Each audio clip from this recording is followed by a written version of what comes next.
Hey Fandom, it's me Cap from Nerdy Show. I'm standing in for Aaron because he's got to go to the Need for Speed opening in New York City. I don't know, big guy. I don't know why he's doing that, but I guess he can, so he's doing it. And that means I'm here today, talking to you about this week's comics. It's an average week, a general good amount of decent books out. We got a lot of annuals from DC this week. Batman and Robin by Tomasi. This is a cool book because it takes place in the 5-year gap. We see Dick Grayson as Robin. I'm not sure how often this has happened, maybe never or seldom. So it's a rare treat. We also get more Damian. You know, like the loss of Damian was pretty hard for Tomasi, and so he gets to spend more time saying goodbye to that character. And maybe you're tired of saying goodbye to Damian. Personally, I can't say goodbye to Damian often enough. It still hurts. And this was a really fantastic issue, whether you read Batman and Robin or not. If you love Damian, if you like Dick Grayson, I highly recommend it.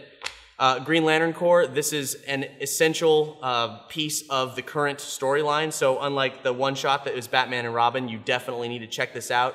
And what's cool about it is that it actually digs deep into Green Lantern continuity and reintroduces some very old characters into the New 52. I mean, they've been in the background. A lot of the folks that were in the science cells, as you can see here on the cover, are maybe getting deputized as Green Lanterns.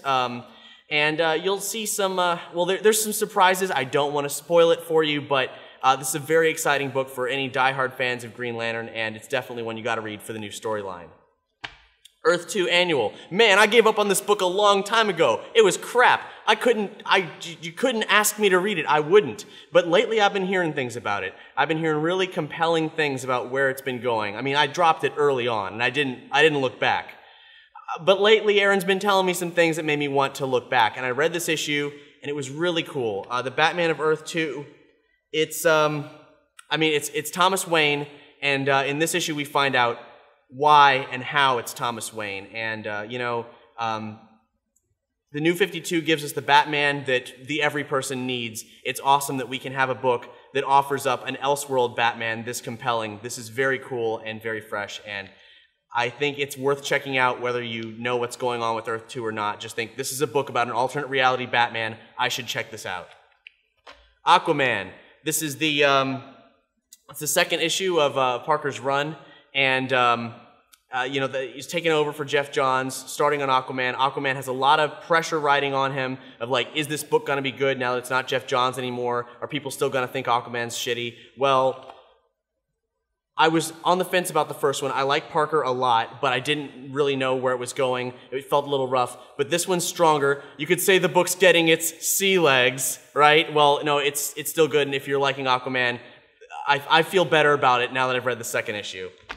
Red Lanterns. I don't think Aaron's read this yet. He's gonna be pissed. Okay, not because there's any problem with the book. It's written by Charles Soule. It's still awesome. I hated this book, and now that Charles Soule's writing it, he has cleaned house. It's great. And here's why he's gonna be pissed. On the cover, Guy Gardner looks like Guy Gardner. Aaron wants to cosplay as Red Lantern Guy Gardner at MegaCon this year. Guy Gardner does not look like this anymore. It's been like a couple months maybe since the last issue. There's been a time gap in here. Guy Gardner's now got a mustache and shaggy hair. He looks like a deadbeat dad or maybe a rhythm guitarist. He doesn't look like Aaron anymore. So Aaron doesn't look like Guy Gardner. He's gonna be pissed. But it's a great issue. He tries to pick things up with ice again and carries over in the next issue. Can't wait to see where it's going. Charles Soule, though, Charles Soule is going to be here in the Geek Easy at a comic shop on 2814. That's the date, February 8th, 2014. Charles Soule's going to be here, and we have a special event planned where not only is it going to be like a signing and there's going to be like a party afterward with chiptunes, but at 2 p.m., we're going to be streaming a Nerdy Show live panel with myself, Aaron, and Charles Soule here in the Geek Easy. We're going to be doing all kinds of crazy stuff. If you haven't checked out Nerdy Show Live, the pilot we did last year for our live show, we're going to bring back the Wheel of Fate. Things are going to get a little crazy. Some audience interaction is going to happen, and this is going to be a panel the likes of which you'll never see at a convention.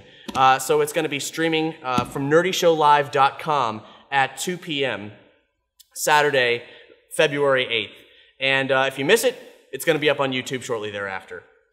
Marvel, Inhumanity, Medusa one-shot. It's good. It's good. It sets things up. It gets more. You understand the status quo of what's happening with Inhumanity in the Marvel Universe. It's Matt Fraction, so you know it's of a quality, of a good quality. And it actually the next thing in the timeline is Inhuman #1 by Charles Soule. So if you want to sort of get the status quo, because you're really excited about that book, check it out. If you want to know what's up with Inhumanity, the Marvel Universe, and I think we all want to know what's up with Inhumanity, the Marvel Universe, we're still kind of feeling it out, this is one to check out. Superior Spider-Man. This leads into the big Goblin War event. And it's got original Hobgoblin and Green Goblin, whoever that is, fighting each other, and also Spider-Man gets arrested by the Avengers and has to deal with that. They're like, man, you are not a cool guy anymore.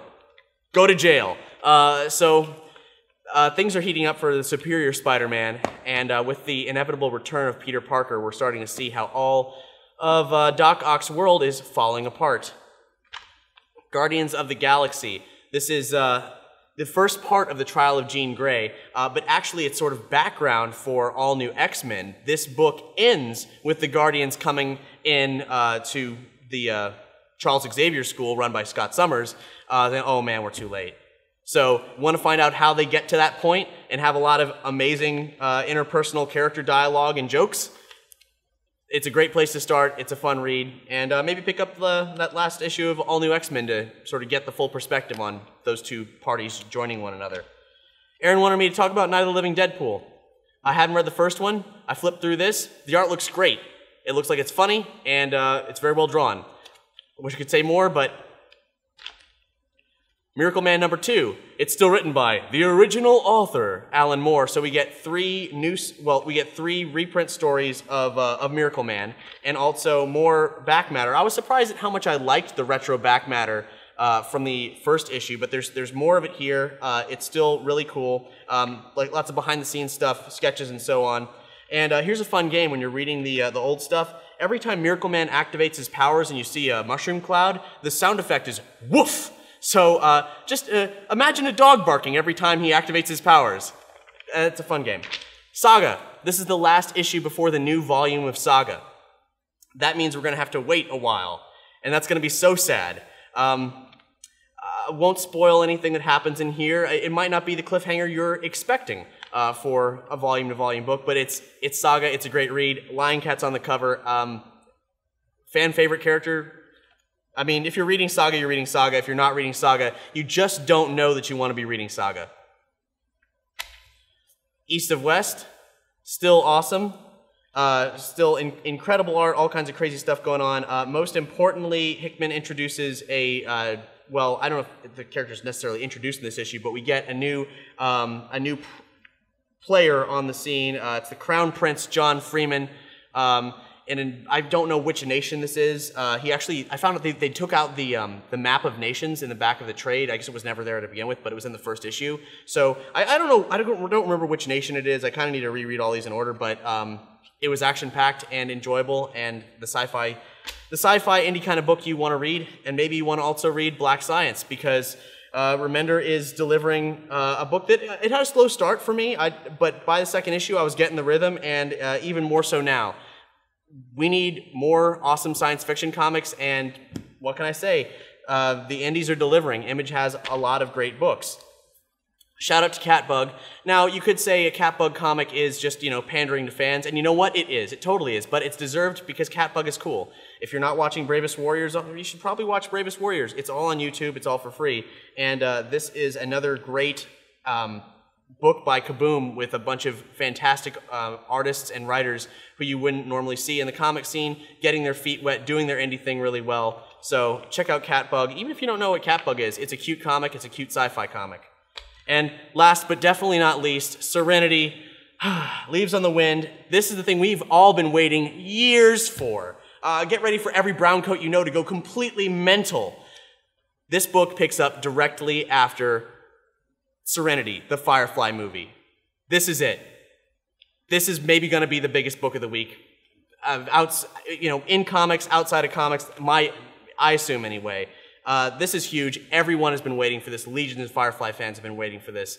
It's got everything you could want. Don't want to spoil anything about it, but this is directly following the events of the film. Total fallout for the entire world.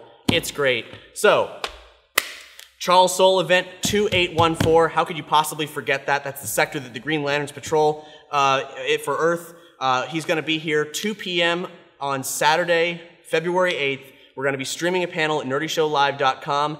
And if you're in Orlando, you can come and watch that panel happen. And if you're also in Orlando and still want to do cool things in that week, then February 12th, which is a Wednesday, that night at 8 p.m., we're going to be recording our second episode of Nerdy Show Live. You know that video where Aaron gets slimed and we all talk about a bunch of weird explicit stuff and have all kinds of crazy antics? Well, that show's back. It's a new format. We're trying out more new stuff. And we're getting messy again. So if you want to see a bunch of nerds saying crazy things, getting real messy, Nerdy Show Live, that's in person February 12th, which is a Wednesday at 8 p.m. at a comic shop. And also, it'll be online if you can't attend it in person. So don't forget about the Charles Soule event, streaming Nerdy Show Live. Thanks for watching. Bye!